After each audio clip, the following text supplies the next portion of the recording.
So the popularity of bodybuilding has been on the rise for a couple of years now, and we're not just talking recreational bodybuilding, we are talking people actually competing in bodybuilding and physique shows. More and more people have been considering taking to the stage, and I've definitely seen this reflected in the applications for coaching I've been getting. There's been a lot more interest in eventually getting on stage. It is a lot more common to see people with competitive aspirations, and I think this can definitely be a great thing. I compete myself and I had a really good time. It can be a really great fun, confidence boosting, exciting sport and hobby to apply yourself to. That being said, the unfortunate side of all of this is that I would honestly say around 80% of the people that compete have absolutely no business competing, and it might actually be the worst thing that they could do. It's not that they'll never be ready to compete, but they're just not right now. Sometimes they're not ready because they just aren't muscular enough. Sometimes they aren't at the right starting point for a show. They're too fat to get down there in one diet. Sometimes they don't have an appropriate relationship food to be starting such a restrictive prep. Or they don't have a realistic expectation or knowledge base of what a prep actually looks like and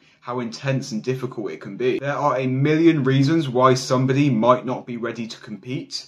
But this video isn't going to be about that. This video is going to be about the steps that you can take, that you need to take to discover whether you personally are ready or not.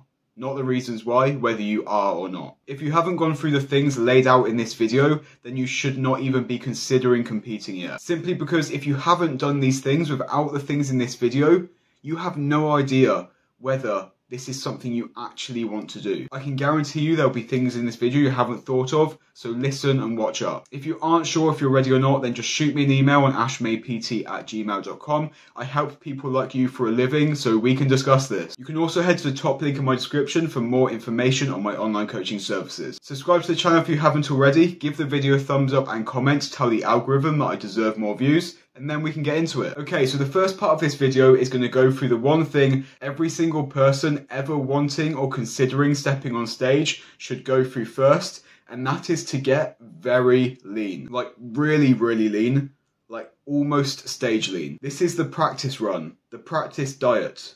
The diet before the diet. This is the prep before the prep. With this practice diet, you are just going to start dieting and you're just going to go. You don't set a date, you don't set a deadline, you just diet and see where you can get yourself to. And it is vital that you stick to those points of not setting a date, not setting a goal, not setting a target. Because this isn't a prep, this isn't a limited time diet, this is just to see how far you can get. And along that way, in that journey, I want you to be taking notes of certain things. Take notes like at 12%-ish body fat, I feel like this. At 10%, I feel like this. At 9%, I can't sleep. At 8%, I hate training. At 7%, I hate my life. And so on and so on. Because it is so important to know how this is going to feel and what to expect. The main reason for this is that it is literally impossible to comprehend how some of these things actually feel when you haven't experienced them yet. And doing that with the pressure of a show looming on you is crazy difficult and intense. Yes, you can research this online, but the truth is that everybody feels being shredded differently, and you have no idea how you are personally going to respond to being shredded until you've been there. Some people will feel at 12% the way that others feel at 5%. It's ridiculous. If you know that to get on stage, you're a guy, you need to be 5% body fat, but you do a test run, get to 12% and already hate everything about your life, then unfortunately, but probably, this isn't for you. But that's okay, now you know. I honestly can't emphasize enough how impactful this was for me and for my clients. By not setting a date, there is way less stress, way less pressure. It is just purely about that discovery. Sometimes everything will go amazingly well and boom, you're suddenly 4 weeks away from a show. You Google bodybuilding shows near me, there's one in 4 weeks, and you just jump into the quickest, shortest,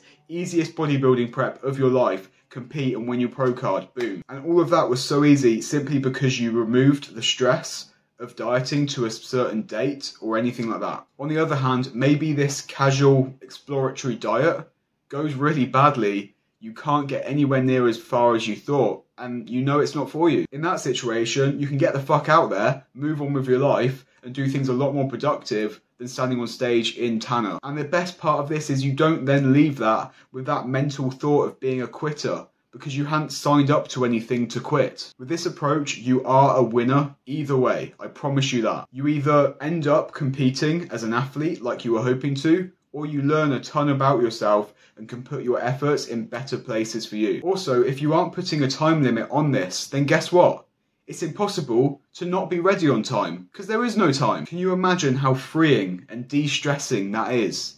Just dieting with no time limit. You can't undershoot or overshoot how much weight you need to lose to be ready. Nearly everybody dieting for a show the first time thinks they need to lose 10 pounds less than they actually need to. So by doing this diet before the diet, it will give you a much better idea of how much weight you actually need to lose, so that when you are setting dates and stuff like that, you can be a lot more realistic with your timeline. Now I want to speak about the wrong way, which is the way that everyone does. Stepping on stage is a weird one because people approach it differently to how you would approach any other athletic endeavour in your life. People don't head into the garden and kick about a football for a couple of months by themselves and then suddenly decide to jump into a league match. They start small with some local games, maybe just some recreational games with their friends, and they slowly build their way up. People don't drive their Vauxhall Corsa to work every day and then just jump into an F1 race. They practice and practice and practice. They start small and build, build, build, build. They do test matches, they do friendly matches, they do warm-ups, and then they finally get competitive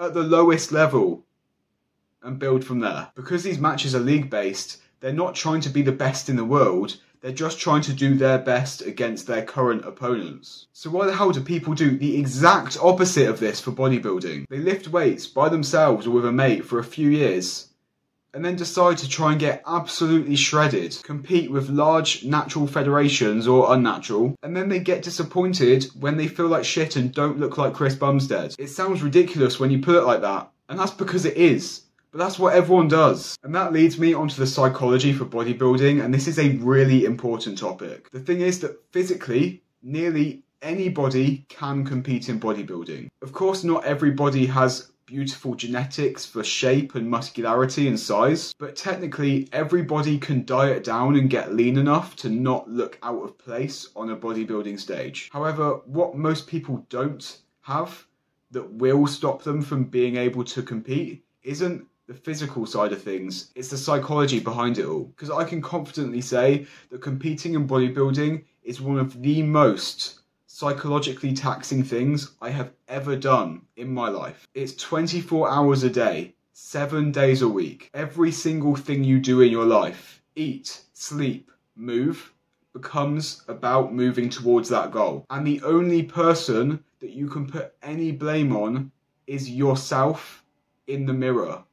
And that is so hard to comprehend. Most other sports, you're in them whilst you're practicing, but then as soon as the game's over, you step away from it. Psychologically, you might just not be able to hack the body dysmorphia which comes from competing. You might hate the dieting process and just not be able to stick with it because of your social and your family life. The innate restrictive lifestyle and overbearing control of every aspect of your life just might send you off the wall. The high stress of training and dietary demand might literally make you sick. You might not be happy with how you look and just not feel ready to go ahead. You could get crazy high levels of anxiety and self-doubt. The list of psychological implications of bodybuilding goes on and on and on, and with most of these, it's not a matter of if you will get them, it's a matter of you will experience these, can you take it? And if you can't, none of that makes you a weak person.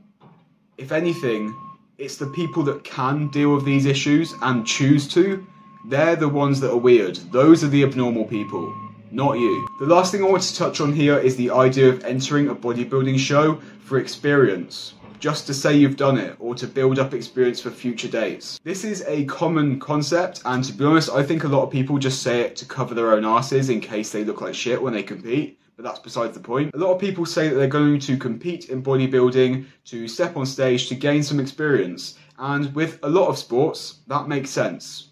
Not with bodybuilding. The actual physical cost of entering, say, a football match is very, very low. So low that it's worth the trade-off between cost and experience gained. But that simply isn't the case for bodybuilding, because the physical cost, the time commitment, the fatigue, the psychological implication, the money, they all far outweigh the benefit of experience. And this is just another reason and point in favour of that initial diet I mentioned at the start of the video. But seriously, entering a show when you personally think you have no chance of doing even well or looking good is a seriously dumb idea. If you never care about being competitive and you just want to tick that box to say you've done it and then move on with your life, then sure, whatever. But most people saying this are saying it because they plan to be competitive in the future, just not right now.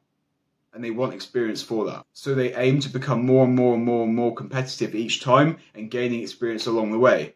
But as usual, I think Dr. Mike Israetel said this perfectly. He said that going to a bodybuilding show just for experience is like going to a boxing match just to get punched in the face. That shit hurts and it damages you. So practice first and find out if you actually love this shit. Then if and when you do get on stage, you know that you're ready and you know that you're getting up there to fucking win. Honestly, when he said all this, it just made the world of sense to me, and I don't think I can finish the video in any better way. I'm certain that some of you will disagree on this video and some of the topics I touched on, so let me know why in the comment section and we can have a civil discussion trying to change each other's minds or just expressing why we think each other are wrong. You can email me personally for advice on your bodybuilding journey with ashmaypt@gmail.com. Or you can hit the top link in my description to go to my website and get further details on my online coaching services. Subscribe to the channel if you haven't already. Make sure to leave a comment and give the video a thumbs up if you enjoyed it. It helps tell the algorithms that I deserve more views, and I think I deserve more views.